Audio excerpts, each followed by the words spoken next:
স্বাগতম সবাইকে আজকের ক্লাসে। আজকে আমরা আলোচনা করব সেন্টেন্স ট্রান্সফরমেশন নিয়ে, বিশেষ করে সিম্পল, কমপ্লেক্স এবং কম্পাউন্ড সেন্টেন্সের স্ট্রাকচার নিয়ে।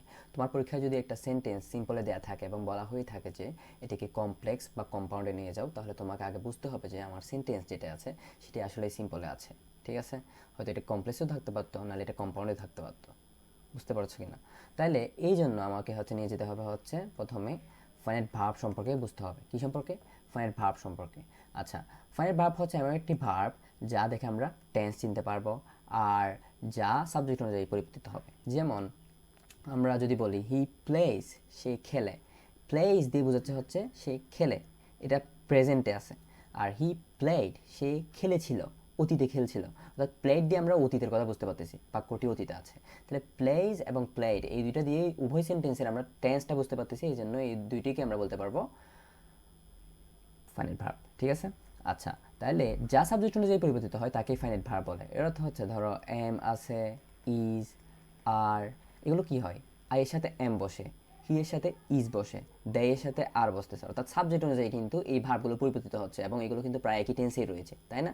তাইলে আমরা বলতে পারতেছি এই সেন্টেন্স, এই যে ভার্বগুলো রয়েছে এগুলো কিন্তু সাবজেক্ট অনুযায়ী পরিবর্তিত হয় এবং এরা ফাইনাইট ভার্ব। আচ্ছা, তাহলে ফাইনাইট ভার্ব সম্পর্কে যদি আমাদের জানা হয়ে থাকে, আমরা ক্লজ সম্পর্কে একটু ধারণা নেই। ক্লজ হচ্ছে বাক্যের এমন একটি অংশ যেখানে থাকবে একটি সাবজেক্ট আর একটি ফাইনাইট ভার্ব। আচ্ছা, ক্লজ হচ্ছে মূলত দুই প্রকার, একটা হচ্ছে প্রিন্সিপাল ক্লজ, একটা হচ্ছে সাবঅর্ডিনেট ক্লজ। প্রিন্সিপাল ক্লজ হচ্ছে বাক্যের এমন একটি অংশ যা নিজের অর্থ নিজে প্রকাশ করতে পারবে, আর সাবঅর্ডিনেট ক্লজ হচ্ছে বাক্যের এমন একটি অংশ যা নিজের অর্থ নিজে প্রকাশ করতে পারবে না, তার অন্য অংশের হেল্প লাগবে। ঠিক আছে, দেখো এখানে একটু বিস্তারিত যদি আমরা এক্সাম্পল দিয়ে দেখি। দেখো এখানে একটা এক্সাম্পল আছে, since he was ill he could not attend school. He could not attend school, এই অংশটা দিয়ে সম্পূর্ণরূপে আমাদের মনের ভাব প্রকাশ হয়ে যাচ্ছে, সেই স্কুলে জয়েন করতে পারেনি। এটা হচ্ছে কি তাহলে আমাদের প্রিন্সিপাল ক্লজ। আর সিন্স হি ওয়াজ ইল, যেহেতু সে দুর্বল ছিল, তারপর কি হইলো আমরা তো জানি না, তাহলে এটা ডিপেন্ডেন্ট ক্লজ। ঠিক আছে, বা subordinate clause. When it was raining we are at home, আমরা বাসায় ছিলাম, খুবই সুন্দর, এটা প্রিন্সিপাল ক্লজ। কিন্তু যখন বৃষ্টি পড়ছিল, এরপর কি হয়েছিল আমরা জানি না, তাহলে এটা ডিপেন্ডেন্ট ক্লজ। একইভাবে তৃতীয় উদাহরণটা তোমরা নিজে থেকে দেখে নিবা। তো ফাইনাইট ভার্ব এবং ক্লজ সম্পর্কে যদি আমাদের জানা হয়ে থাকে, আমরা খুব সহজে সিম্পল সেন্টেন্সের গঠন সম্পর্কে ধারণা নিতে পারি। দেখো একটা সিম্পল সেন্টেন্স হবে এমন একটা সেন্টেন্স যেখানে একটা সাবজেক্ট থাকবে আর একটা ফাইনাইট ভার্ব থাকবে। কেবল একটা সাবজেক্ট থাকতে হবে আর একটা ফাইনাইট ভার্ব থাকবে। এই এক্সাম্পলে দেখো, এখানে সাবজেক্টকে I, closing the door I went out, দরজা বন্ধ করে আমি বাইরে গিয়েছিলাম। তাহলে এখানে কাকে নির্দেশ করতেছে? আইকে।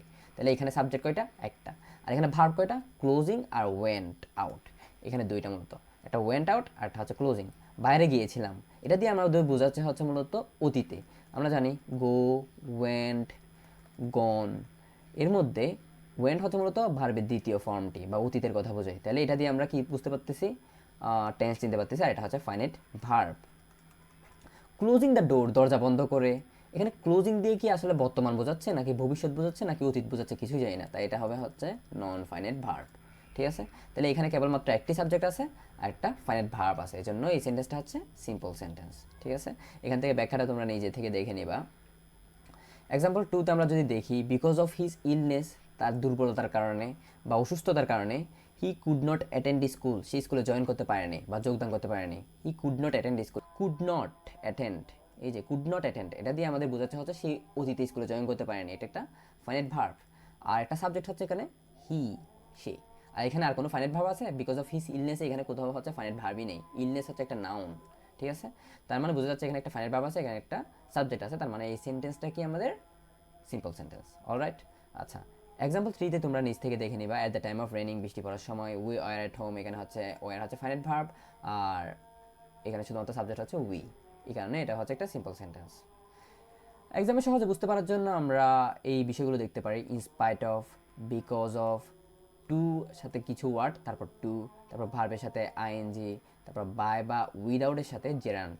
এগুলো দেখলেই বুঝে নিব আমরা প্রশ্নটা আসলে সিম্পল সেন্টেন্সে আছে, কারণ পরীক্ষা আমাদের খুবই সময় কম থাকে, ফাইনাইট ভার্ব, ক্লজ এগুলো দেখে বোঝার আসলে সময়টা থাকে না।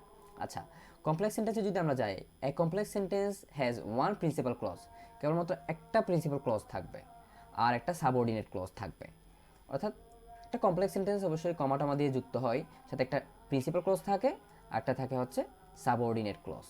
আর এগুলো যুক্ত হয় মূলত সিন্স, অ্যাজ, ওয়েন, দো, ইফ, দ্যাট এগুলো দিয়ে। ঠিক আছে, দেখো when I closed the door I went out, এখানে দেখো when শব্দটা আছে, আর when I closed the door আমি দরজাটি যখন বন্ধ করেছিলাম, এরপর কি করেছিলাম আমরা জানি না, তাহলে এটি হচ্ছে কি আমাদের সাবঅর্ডিনেট ক্লজ।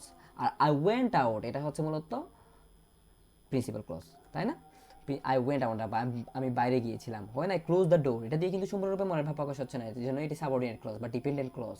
তাহলে এখানে একটা সাবঅর্ডিনেট ক্লজ, একটা ডিপেন্ডেন্ট ক্লজ পেলাম, আর সাথে কি পেলাম, সরি, একটা প্রিন্সিপাল ক্লজ পেলাম, সাথে আমরা ওয়েনটা পেলাম বা একটা মার্কার, ওয়েন ইফ এগুলোকে মার্কার বলা হয় আর কি।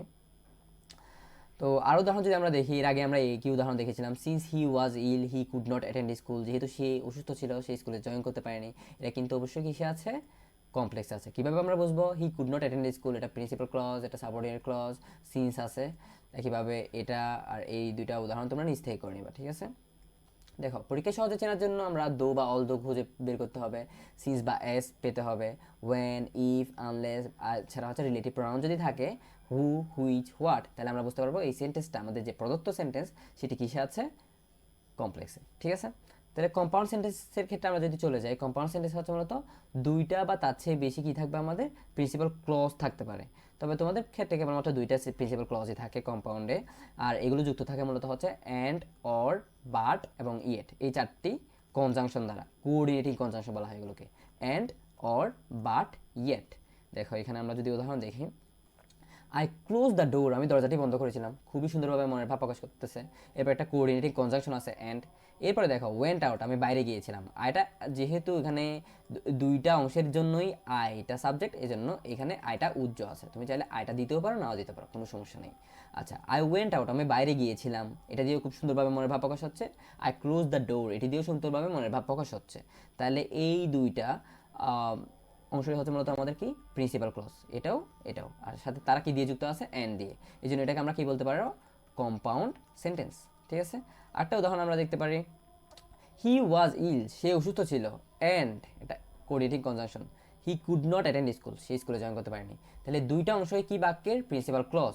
একইভাবে ইট ওয়াজ রেনিং বৃষ্টি পড়ছিল, এবং আমরা কি কোথায় ছিলাম, বাসায় ছিলাম, উই আর এট হোম, তাহলে একটা কোঅর্ডিনেটিং কনজাংশন আর দুইটা প্রিন্সিপাল ক্লজ। একইভাবে শেষের উদাহরণটা তোমরা করে নেবা।